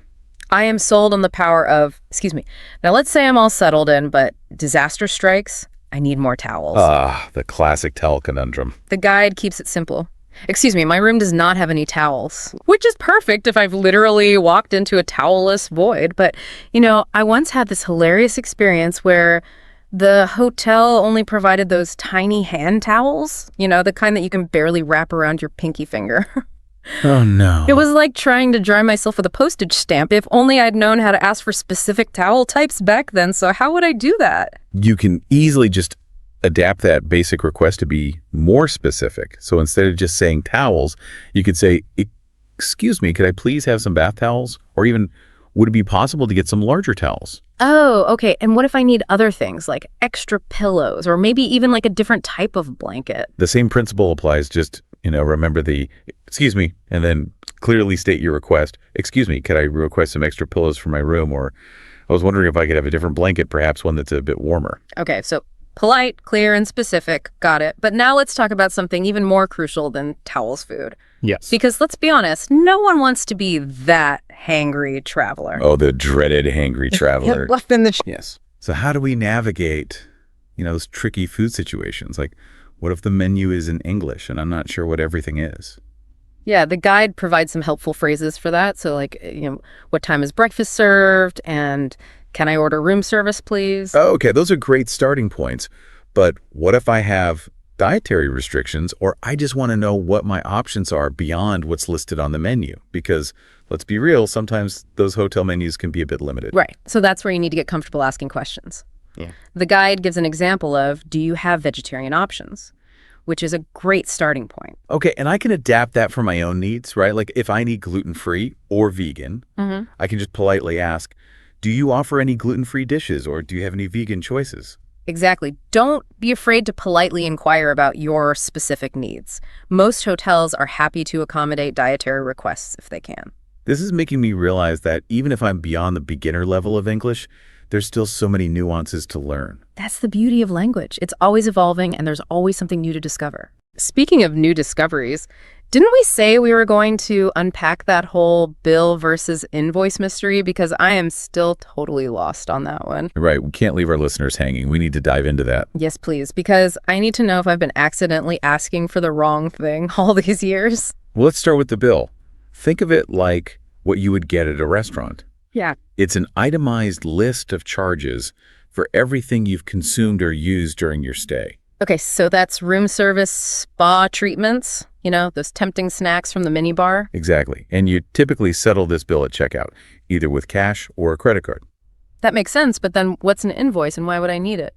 An invoice is a bit more formal. It's often used for business travelers or situations where payment might be handled later, like if a company is covering your expenses. So if I'm on a business trip, my company might get an invoice for my stay and then they'll pay it separately. Precisely. Oh, okay. And knowing this distinction is crucial because using the wrong term could cause confusion, especially at checkout. Imagine asking for the bill when you're actually supposed to be getting an invoice for your company. Oh, I see what you mean. That could lead to some awkward delays while they try to figure out what's going on. Exactly. So if you're ever unsure which term to use, there's a simple phrase that works in almost any situation. Could I settle my account, please? Ooh, that's a good one. It's polite and clear, and it avoids any potential bill versus invoice confusion. Exactly. And it shows that you're confident and in control, even if you're secretly feeling a bit flustered. This is all making me realize how important it is to master these subtle language nuances, even if I thought I was past the beginner stage. It's all about continually refining our skills and becoming more confident communicators, even in something as seemingly simple as ordering room service or asking for a towel. We've covered a lot of ground in this first part of our deep dive, from nailing that confident check-in to deciphering the mysteries of bills and invoices. I'm already feeling more prepared for my next hotel stay. That's wonderful to hear, but we're not done yet. There's still some hidden gems in this guide that we need to explore. Ooh, I'm intrigued. What else have we got in store for our listeners? Well, we'll have to wait and see. All right. But trust me, it's good stuff. Okay, I'm excited. Welcome back to our deep dive into English in the hotel. Yeah, we've already uncovered some really fascinating insights about, how those subtle language choices can really make or break your travel experience, Yeah, and I've noticed something interesting about this guide. Okay. It really emphasizes that importance of politeness. Now that you mention it, I have noticed that too. It seems like every other phrase starts with, "excuse me," or "could you please?" Exactly, and that's not a coincidence. It really highlights a crucial aspect of travel, especially when you're navigating different cultures and languages. Politeness goes a long way in ensuring smooth interactions and, positive experiences. I guess it's kind of like a universal language of respect, Even if you're still figuring out the exact words, just being polite shows that you're making an effort. Precisely. It demonstrates that you value the other person's time and effort, which can really make a difference in how you're treated. So it's not just about getting what I want. It's about, building that positive rapport with the hotel staff. Exactly. It's about creating a more harmonious and enjoyable experience for everyone involved. Okay, I'm definitely on board with the power of politeness, but let's shift gears for a moment. Okay. We've talked a lot about, how to ask for things, but what about those times when I need to understand what someone is saying to me, like at check-in, when they're rattling off information about breakfast times or hotel amenities? That's an excellent point. The guide doesn't explicitly cover comprehension skills, but it does provide a valuable clue in one of those sample conversations. Remember when the receptionist says, breakfast is from 7 a.m. to 10 a.m. in the restaurant? Yeah, that seems pretty straightforward. But what if I didn't catch all of that? Especially if the receptionist has an accent or I'm, just tired from traveling. Right. Well, that's where those clarifying phrases can really come in handy. You could say something like, "Excuse me, could you repeat that, please?" Or, "Just to confirm, breakfast is served from 7 to 10. So it's about being proactive and, making sure I understand the information correctly. No more awkward nodding and pretending I heard everything. Exactly. And don't worry, even native English speakers use these phrases all the time to avoid misunderstandings. Okay, good. It's not a sign of weakness. Yeah. It shows that you're paying attention and you want to get things right. This deep dive is really making me realize how even seemingly basic English phrases can really have a big impact on my, travel experience. It's like having secret codes to unlock those smoother interactions. I love that analogy. And, there's one more code we need to discuss. Okay. The checkout process. Oh. It can sometimes feel a bit rushed or confusing, especially if you're trying to remember all the details of your stay. Oh, tell me about it. Did I use the minibar? Did I charge anything to my room? Did I leave that one sock under the bed? It's a lot to keep track of. And that's where the guide subtly prepares you with that phrase, "Can I have the gull, please?" Which, again, seems pretty straightforward. But didn't you mention earlier that there's a difference between the bill and the invoice? Absolutely. And this is a perfect example of how knowing these nuances of hotel English can really prevent confusion and potential delays at checkout. Okay, so remind me again, what's the key distinction? I'm still a bit fuzzy on that. Think of the bill as what you get at a restaurant. Right. It's an itemized list of charges for things you consumed or used during your stay. So room service spa treatments, those tempting snacks from the minibar. Exactly. And you typically settle this bill upon checkout, either with cash or a credit card.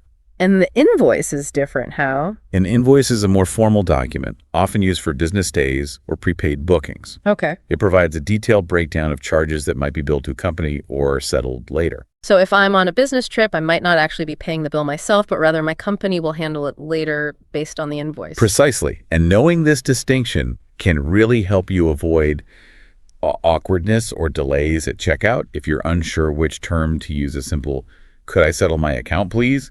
will always work. Okay, I think I'm finally getting it so armed with this knowledge. I can confidently stroll up to the front desk and say, "Excuse me, could I have the bill, please?" Or, "Could you please provide me with the invoice for my stay?" Exactly. Depending on the situation. And that's the power of this deep dive. Taking these seemingly basic phrases and understanding those subtle nuances that make you a more confident and savvy traveler. It's like leveling up my travel game one phrase at a time. But, there's one thing we haven't talked about yet that I think a lot of travelers stress about, myself included. Do tell. Tipping. Oh, yeah. Is there proper etiquette for tipping hotel staff in English-speaking countries? The guide doesn't mention it, but I'm always so nervous about getting it wrong. That's a fantastic question, and one that often causes confusion for travelers. Yeah. While it's not explicitly covered in the guide, we can definitely shed some light on it. Tipping customs can vary slightly between countries like the US, Canada, the UK, and Australia. But generally, it's customary to tip bellhops for carrying your luggage, housekeeping staff for cleaning your room, and room service personnel. Okay, so who do we tip and how much? I'm always so nervous about getting it wrong. Don't worry, it's simpler than you might think. For bellhops, a standard tip is $1-2 per bag. Easy enough. And what about housekeeping? It's generally considered good etiquette to leave a few dollars per day for housekeeping, either on the nightstand or with a note saying thank you. Okay, got it. So a little appreciation goes a long way. What about room service? For room service, a tip of 15-20% of the bill is standard, similar to tipping at a restaurant. Okay, that makes sense. So it's all about being mindful and showing gratitude for the services provided. Speaking of gratitude, I'm feeling incredibly grateful for all this amazing information you shared today. It's my pleasure. I love demystifying these seemingly simple things that can actually make a big difference in your travel experience. You've definitely succeeded in that. I feel like I've unlocked a whole new level of confidence when it comes to navigating hotels in English. That's wonderful to hear. And remember, even if you make a small mistake or feel a little flustered, a smile and a polite, can go a long way. So true. It's all about embracing the learning process and enjoying the journey. But before we wrap up, you mentioned there was a final thought-provoking question for our listeners, something that goes beyond the guide itself. Yes, we've talked a lot about practical phrases and tips, but I'm curious to hear your thoughts on this. How might these seemingly simple English phrases actually boost your confidence and make your trip more enjoyable overall? Ooh, that is a great question. I think for me, it's about feeling empowered to communicate my needs, understand what's being said to me, and just navigate those everyday travel situations with more ease. It's almost like speaking the language unlocks a whole new level of enjoyment and connection. Precisely, it's about more than just the words themselves. It's about feeling comfortable and confident in a new environment. So to all our listeners out there, we'd love to hear your reflections on this question. How has mastering some key English phrases impacted your travel experiences? Share your thoughts on our social media channels or leave a comment on the podcast page. We always love hearing from you. Right, so welcome back to the deep dive. We're wrapping up our exploration of English in the hotel. And, after going through this beginner's guide, I'm realizing that even those seemingly simple phrases can be packed with all these subtle meanings. That's what makes language so fascinating, isn't it? Yeah. It's like a code that unlocks this deeper cultural understanding. Exactly. And speaking of codes, didn't we want to touch on tipping etiquette Yes. before we wrap up? I mean, the guide doesn't cover it, but it's something that I always find a bit tricky when traveling to English-speaking countries. You're right. Tipping can definitely be a source of anxiety for travelers, especially when you're not sure about the local customs. It's not something that's always explicitly taught in language guides, but it is crucial for smooth and respectful interactions. So let's break it down. Who are the key people we should be tipping in like a typical hotel setting? Well, the most common scenarios you'll encounter are tipping bellhops for handling your luggage, Okay. housekeeping staff for cleaning your room, and room service personnel for delivering food or drinks. Okay. Those are the usual suspects. But how much should we be tipping? I'm Yeah. always afraid of either under-tipping and seeming rude or over-tipping and looking like I don't know what I'm doing. Don't worry, there's some general guidelines you can follow for bellhops. A standard tip is $1 to $2 per bag. That's easy enough to remember. So if I have 2 bags, a couple of bucks should do the trick. What about housekeeping? They do such an important job, but I'm never quite sure how to tip them discreetly. It's generally considered good etiquette to leave a few dollars per day for housekeeping. You can either place the money on your nightstand or bedside table with a little note saying, "Thank you." Or, if you prefer, you can leave the tip at the front desk when you check out and ask them to pass it along to housekeeping. Got it. So a few dollars a day for housekeeping, either in the room or at the front desk. What about room service? I feel like that one's a bit trickier since the bill amount can vary depending on what I order. You're right. The room service tip is usually calculated as a percentage of the total bill. A standard tip is 15 to 20%, similar to what you would tip at a restaurant. Okay, that makes sense. So it's all about being mindful of the services provided and showing our appreciation through tipping. Exactly. Tipping is a way to acknowledge the hard work of hotel staff and ensure a positive experience for everyone involved. This deep dive has been so eye-opening. I feel like I've not only improved my hotel English, but I've also gained like a deeper understanding of those cultural nuances that go along with it. That's what I love about exploring language. Yeah. It's a gateway to a richer cultural experience. Absolutely. And remember, even if you make a small mistake or have a moment of like language fluster, a smile and a polite, excuse me, it can go a long way. So true. Most people are understanding and appreciate the effort you're making to communicate effectively. Before we wrap up this episode, I want to remind our listeners of that thought-provoking question we posed earlier. How might these seemingly simple English phrases actually boost your confidence and make your trip more enjoyable overall? We'd love to hear your thoughts and experiences.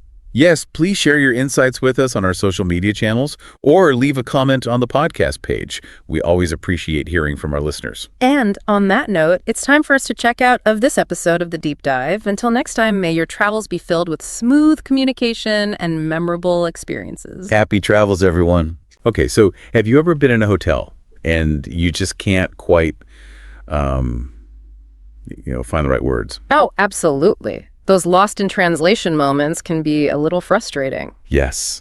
So today we're doing a deep dive into hotel English. But, and this is key, we're not talking about the basics. Like, we're assuming you know how to say please and thank you. Right. This is about leveling up. Think of it as like unlocking that VIP level of communication so you can really get the most out of your hotel stay. Exactly. We've got a ton of great sources here packed with all sorts of hotel-specific lingo and real-world dialogue examples. So are you ready to transform your hotel experience? Absolutely. I think what's so fascinating about this topic is that strong communication can really make all the difference when you're traveling. It really can. Okay, so first things first, let's dive into some essential vocabulary. I'm curious, when you hear the word concierge, what comes to mind? Well, I think a lot of people might picture like someone who just books tours or helps you with directions. Right, me too. But it's so much more than that. It is. Think of the concierge as your, like a personal assistant at the hotel. Ooh, I like that. Like a secret weapon for travelers. Exactly. Need a reservation at that impossible-to-get-into restaurant? The concierge might be able to work some magic. Looking for tickets to a sold-out show? They might have a few tricks up their sleeve. Wow. Okay, so I'm definitely going to be making friends with the concierge from now on. Now let's move on to a couple of words that I always get mixed up. Complimentary and amenities. Can you help me out with those? Sure. So complimentary refers to those delightful freebies that come with your stay. Things like Wi-Fi, breakfast, maybe even a welcome drink. It's all part of the package. Okay, so it's like those little perks that make you feel all pampered and special. Exactly. And then amenities refers to the broader range of facilities and services that the hotel offers. So things like the gym, the spa, the pool, these are perks that might come with an extra cost, but they can really elevate your experience. Got it. So complimentary is the free stuff that makes me smile, and amenities are the fancy extras that might tempt me to splurge a little. Precisely. Now, knowing these terms is great, but to really master hotel English, we need to level up our game. Let's move beyond single words and into the realm of phrases. Yes. I mean, we all know the basics like please and thank you, but are there specific phrases that can help us, navigate those common hotel situations? Absolutely. Let's start with the check-in process. Instead of just saying, I have a reservation, try something like, good evening, I have a reservation under your name. Could I check in, please? It's clear, it's polite, and it sets a professional tone right from the start. Ooh, I like that. It's all about adding that touch of formality, right? Now, what if I'm hoping for a room with an amazing view? Is there a magic phrase I can use? You can absolutely ask. You could say something like, would it be possible to get a room with a nice view, please? Or if you're looking for a quieter stay, you could try, if available, I'd prefer a room away from the elevators. Okay, those are good. So being specific about what you want is key. What about when you need to request services during your stay? Like, say you need extra towels, or you want to ask about a late checkout. There are some go-to phrases that can come in handy. For example, you could say, could I have some additional towels sent to my room, please? And for a late checkout, try, I'd like to request a late checkout, if possible. What's the latest I could depart? I see. It's all about being direct, but still polite, right? But what about when things go wrong? Like, what if there's a problem with your room and you need to complain? Those situations can be kind of awkward. You're right, those situations can be tricky. But remember, clear, calm, and polite communication is your best tool.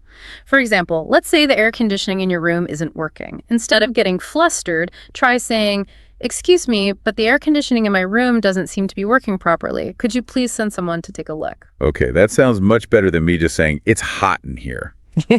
Like, way more professional. Exactly. And if you encounter a problem like a leaky faucet or an issue with the Wi-Fi, you can use a similar approach. Just clearly state the problem, politely request assistance, and try to avoid getting, overly emotional. I think it's so helpful to actually practice those real-life situations. It's like a dress rehearsal for your next hotel stay. I totally agree. It's one thing to know the phrases, but it's another to actually feel comfortable using them. Right. So are you ready to put our hotel English skills to the test? I'm game. Let's do it. Okay, let's imagine you've just arrived at a hotel. You're all checked in and ready to start your vacation. How would you go about asking for a room with a great view? Let's see. I might say something like, excuse me, I was wondering if it would be possible to get a room on a higher floor with a good view. And I, as the friendly front desk clerk, would say, of course, let me check what we have available. Okay, that sounds promising. Exactly. Now let's fast forward a bit. Let's say you're a few days into your stay and you need to request a late checkout. What would you say? Okay, I'd probably go to the front desk and say, hi there, I'm really enjoying my stay, and I was wondering if it would be possible to get a late checkout tomorrow. Perfect. And I, as the helpful receptionist, would reply, let me just see what we can do for you. Okay, we can extend your checkout until 2 p.m. for a small fee of $25. Would that work? That would be great. Thank you so much. See? Smooth and easy. Now, let's try a slightly trickier scenario. What if there's a problem with your room? Say the air conditioning isn't working. How would you handle that? Well, first, I'd take a deep breath and remind myself to stay calm. Then I'd pick up the phone and call the front desk. I might say something like, hi, this is your name from room number. I'm having some trouble with the air conditioning. It doesn't seem to be cooling the room at all. And I, as the concerned receptionist, would respond with, oh no, I'm so sorry to hear that. We'll send someone up to your room right away to take a look. Okay, that's reassuring. It is. It's all about being clear and direct about the problem, but without getting, upset or angry. Right. Because getting flustered never helps. Exactly. Now, before we move on, I want to touch on something really important, cultural awareness. Because what might be considered polite or appropriate in one culture might not be in another. That's a great point. Nonverbal cues can be especially tricky. For example, in some cultures, direct eye contact is seen as a sign of respect, while in others, it can be interpreted as aggressive or confrontational. So how can travelers, avoid those kinds of misunderstandings? It's impossible to be an expert on every culture. Well, I think the key is to be observant and respectful. Pay attention to how people are interacting, and don't be afraid to ask questions if you're unsure about something. Most people are happy to share their customs and traditions. It's about approaching those interactions with a sense of humility, right? Exactly. Travel is all about learning and experiencing new things, and that includes learning about different ways of communicating. Now, I'd love to hear from our listeners. What are some of your most memorable hotel experiences, good or bad? And what did you learn about communication from those experiences? Oh, I bet there's some great stories out there. I know I have a few. Like that time I was in Rome and I tried to order an extra blanket in Italian. Let's just say my pronunciation needs a little work. Oh, I can only imagine. But those kinds of experiences are all part of the fun of travel. Exactly. They make for great stories later. And they teach us that sometimes the best way to communicate is to simply be ourselves, even if it means making a few mistakes along the way. I couldn't agree more. Okay, so before we wrap things up, I want to share a few smart hotel tips that I've picked up over the years. These are like those little insider secrets that can really make a difference in your hotel experience. Okay, so tip number 1, always confirm what's included in your rate. Don't assume breakfast, Wi-Fi, or parking are complimentary just because you saw on the website. Right. Double check with the front desk when you check in. You don't want any surprises on your bill. Exactly. Okay, tip number 2, think about the location of your room. If you're a light sleeper, you might want to request a room that's away from the elevators or the ice machine. Yes. Or if you want a nice view, you might request a higher floor. Ooh, good point. Okay, tip number 3. If you know you're going to need a late checkout, try to arrange it early in your stay. Don't wait until the last minute. Right. Hotels are often much more accommodating if you give them plenty of notice. Okay, last but not least, tip number 4. Safety first. Always use the in-room safe for your valuables like your passport, jewelry, and any extra cash. And if you're leaving your room for the day, make sure to let the front desk know that you want your room cleaned. Good point. Now, before we sign off, I just want to say I think it's so amazing how something as simple as, mastering hotel English can actually make such a big difference in our travel experiences. It can make us feel more confident, more comfortable, and more connected to the world around us. Absolutely. It's all about empowering ourselves to navigate those unfamiliar situations and really make the most of our adventures. So to our listeners out there, as you're packing your bags for your next trip, remember to pack your curiosity, your open-mindedness, and of course, your newfound hotel English skills. Safe travels, everyone. And remember, the journey is just as important as the destination. Until next time. All right, so are you ready to really step up your hotel game? We're not talking about just basic travel phrases here. Right. This is you want to walk into any hotel, anywhere in the world. And communicate with the kind of confidence that, gets you noticed. Oh, yeah. Maybe even gets you perks. Exactly. That's what we're diving into. It's fascinating, isn't it? How just the right language can transform a travel experience. Oh, absolutely. And we've got this great script from an advanced English course for hotel stays. And honestly, I was a little surprised by how much strategy is involved. It's not just about speaking English. It's about understanding the subtle dynamics of the hotel world. It's like learning the unspoken rules of a game. Yes. Once you know the moves, you can play it to your advantage. Okay, let's unpack this. So one thing that really jumped out at me was the vocabulary. They use words like boutique hotel or concierge service, which, those are pretty common. We hear those a lot. Right. But using them signals something specific to hotel staff. What do you think? I think it shows you're a discerning traveler. You know someone who appreciates the nuances of different types of hotels and services. Yeah. And using that kind of vocabulary really does set you apart, I think, yes, from the average tourist. It's like you're speaking their language, showing that you understand the kind of hierarchy of the hotel world. Yeah. And that can really make a difference. Oh, absolutely. It's about establishing credibility, building rapport from the moment you walk in. Okay. Now, notice they also use these terms like peak season and off season. I mean, most travelers know what those mean, but is there a strategic advantage to actually using those in conversation? Oh, definitely. Yeah. It demonstrates that you're, a savvy traveler, someone who plans ahead, understands the factors that influence pricing and availability. It subtly suggests that you're not someone who can be easily swayed by tourist traps or last-minute deals. Interesting. It's like you're signaling that you're in control. Yes. You're not going to be taken advantage of. Okay, so vocabulary is important. But the script also emphasizes, I noticed, like the power of phrasing. Yeah. They have all these examples of how to make requests or handle complaints or even like negotiate, all while sounding incredibly polite and polished. Politeness is key, I think, in the hospitality industry. Right. Remember, you're essentially asking for favors. Yeah. Whether it's an upgrade or a late checkout or resolving a problem. But isn't there a risk of being too passive? Oh, for sure. Where's the line between polite and pushover? That's such a great question. It's a balancing act. Right. You want to be assertive, but not aggressive. The script has some clever techniques for achieving that balance. Like what? Give me an example. Well, for instance, let's say you're hoping for a room upgrade. Okay. Instead of saying, can I get an upgrade? Which can sound demanding. Yeah. They suggest saying something like, let me guess. Yeah. Would it be possible to get a room upgrade if one is available? Exactly. Notice the difference in tone. Yes. It's less about entitlement and more about, exploring possibilities. Yeah, and it kind of subtly implies that you understand that upgrades are a privilege, not a right. Precisely.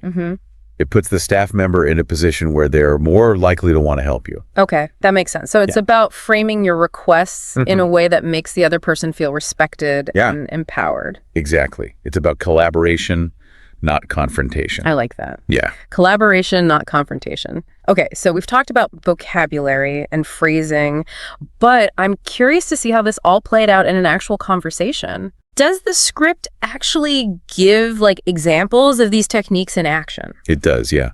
The next section is dedicated to realistic hotel dialogues. Okay. So it's showing us how these language strategies can be used in different scenarios. All right, so let's put ourselves in the listener's shoes here. Okay. Imagine you've just arrived at the hotel. Hey. You're at the front desk checking in.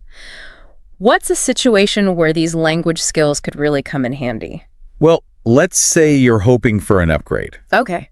But you don't want to come across as demanding or entitled. Right. The script provides a perfect example of how to approach this subtly. Let's hear it. How does this smooth traveler make their move? Okay. So the guest starts by confirming their reservation, then seamlessly transitions into the upgrade request. Okay. They say something like, I have a reservation under name. Okay. I was wondering, are there any complimentary upgrades available at the moment? Okay, I see what they did there. They're not demanding an upgrade. They're simply inquiring about the possibility. Exactly. And I was wondering, adds a touch of politeness. Yeah. Almost like they're hesitant to even ask. Exactly. It's all about framing the request in a way that makes the staff member feel empowered to say yes. I like that. Now, let's say the receptionist responds with something like, let me check. We do have a deluxe suite available. Okay. But there's an additional charge. Okay, so they're not immediately shutting down their request, which is a good sign. Right. They're offering an alternative, opening the door for negotiation. Right. And at this point, the savvy traveler could either accept the offer, politely decline, or even try to negotiate a better rate. Right. The key is to remain flexible and maintain a positive rapport with the staff member. I like how this approach, gives you options and keeps the conversation flowing smoothly. It's not confrontational at all. Exactly. It's about creating a win-win situation. Now, let's move on to another common scenario, dealing with a billing issue. Ooh. It's happened to all of us, and it can be quite stressful. Oh, I know that feeling, that heart-sinking moment when you see a charge you don't recognize. What does the script suggest for handling that gracefully? Let's say you're checking out and you notice a charge for something you didn't order. Instead of getting flustered, the script advises you to calmly approach the receptionist and say, I'm just reviewing my bill, and I noticed this charge. Could you help me clarify this? Again, it's about being polite but assertive. You're not accusing anyone. Right. You're simply seeking an explanation. And the way you phrase it, could you help me clarify this? Yeah. Implies that you trust the receptionist to resolve the issue. Okay. Now, let's say the receptionist looks into it and explains the charge. What if you're certain it's a mistake? Well, I wouldn't just back down. Right. But I also wouldn't want to get into an argument. How do you balance firmness with politeness? The script suggests saying something like, I understand, Okay.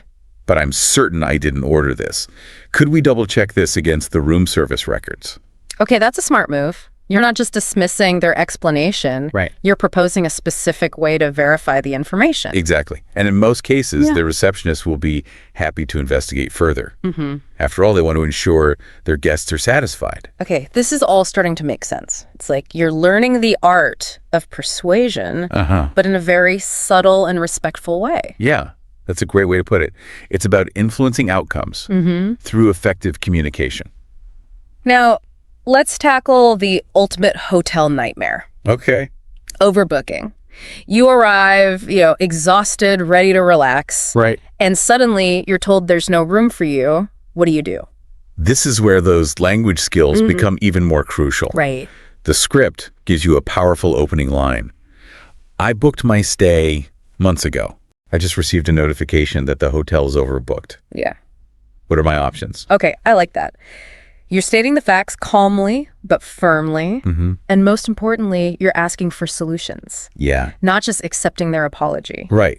And the way you phrase it, what are my options? Yeah. Subtly puts the ball in their court. Okay.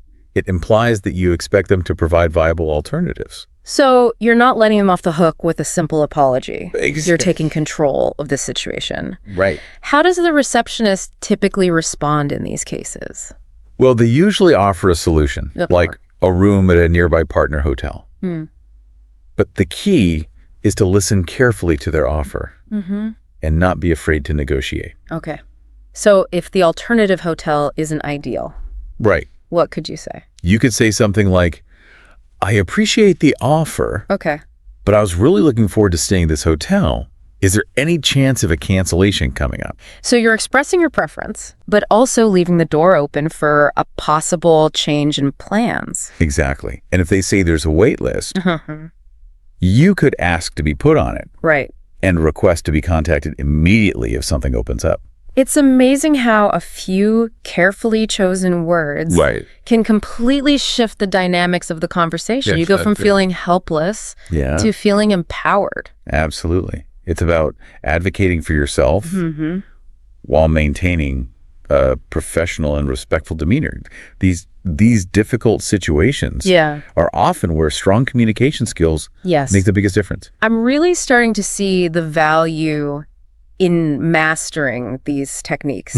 It's not just about, sounding fancy. Right. It's about navigating the complexities of the travel world with confidence and grace. And that confidence can open doors to unexpected opportunities. Yes. You never know what kind of perks or upgrades might come your way Right. when you communicate effectively. Okay, so it feels like we've covered a lot already, but Yeah. the script also has a section on pro tips Right. for a smoother hotel experience. I'm guessing these aren't your typical travel blog cliches. Definitely not. These are more like insider secrets that can really elevate your stay. Okay. And some of them are surprisingly simple. All right. I'm intrigued. Okay. Lay some wisdom on me. Okay, well, one tip that often gets overlooked is booking directly with the hotel. Okay. Cutting out those third-party booking sites can sometimes lead to better rates Okay. and might even give you more leverage if any issues arise Right. during your stay. That makes sense. You're establishing a direct relationship Right. with the hotel, showing them you're serious about staying there. Exactly. And speaking of being proactive, another tip is to always confirm your reservation details a few days before arrival. This helps avoid any surprises or mix-ups at check-in, especially if you've booked, specific room types or requested special amenities. Right. And I can see how that would save a lot of hassle, especially if you're traveling during peak season Yeah. or to a busy destination. It's like having that extra layer of reassurance that everything is in order. Exactly. And here's a tip that could come in handy if, despite your best efforts, Okay. you encounter an issue like the dreaded overbooking situation. Yeah. Don't be afraid to politely inquire about compensation options. Okay. So even if they've arranged a room at a partner hotel, Right. it's worth asking Yes. if they can offer anything additional to make up for the inconvenience. Absolutely. They might offer, complimentary meals, spa credits, or even a discount on a future stay. Wow. You never know what they might be willing to do to keep a guest happy. That's a great reminder to, advocate for yourself while still being respectful. Sometimes a little polite persistence can go a long way. What other insider tips does the script offer? Well, one that I personally find invaluable Yeah. is utilizing the concierge service. Okay. Many travelers underestimate the power of Yeah. a good concierge. I have to admit, I'm sometimes guilty of that. Yeah. I tend to do my own, research and planning. Sure. But what am I missing out on? Concierges are like local experts. Okay. They have their fingers on the pulse of the city. All right. They can offer personalized recommendations Okay. for restaurants, attractions, events, you name it. Wow. They can often secure tickets to sold-out shows, get you reservations at the hottest restaurants, or even arrange unique experiences Terrific. that you wouldn't find on your own. So they're not just for booking dinner reservations. They can really open doors to a whole different level of travel experience. Exactly. They can help you discover hidden gems, navigate local customs, Yeah. and truly make the most of your time in a new place. And one final tip. Okay. This one's about financial peace of mind. Yeah. Always request a printed copy of your bill and review it carefully before checking out. That's a good habit to get into. It's so easy to overlook errors Yeah. or discrepancies when you're in a hurry to leave. Exactly. It's a simple step that can save you from potential billing surprises down the road. Wow. Okay, these pro tips are gold. They really add another layer of strategy to the whole hotel experience. It's not just about speaking the language, it's about understanding the game Yeah. and playing it well. And that's ultimately what this deep dive is all about. Empowering you Yes. to navigate the world of hotels with confidence, finesse, and maybe even a little bit of strategic charm. I feel like our listener is walking away from this with a whole new toolkit for their next trip. They've got the vocabulary, they've got the phrases, the pro tips. It's all coming together. It's like they've unlocked a secret level of travel. Right. Who knows what adventures await them now. Maybe they'll discover a hidden speakeasy, score front row seats to a concert, or negotiate a room upgrade with the grace of a seasoned diplomat. The point is, don't be afraid to put this knowledge into practice. Yes. Experiment, have fun, and see what doors open. Yeah. And you communicate with confidence and style. So to our listener, we say, bon voyage. Yeah. Go forth and conquer those hotel lobbies. And remember, the world is full of amazing experiences waiting to be discovered. Happy travels.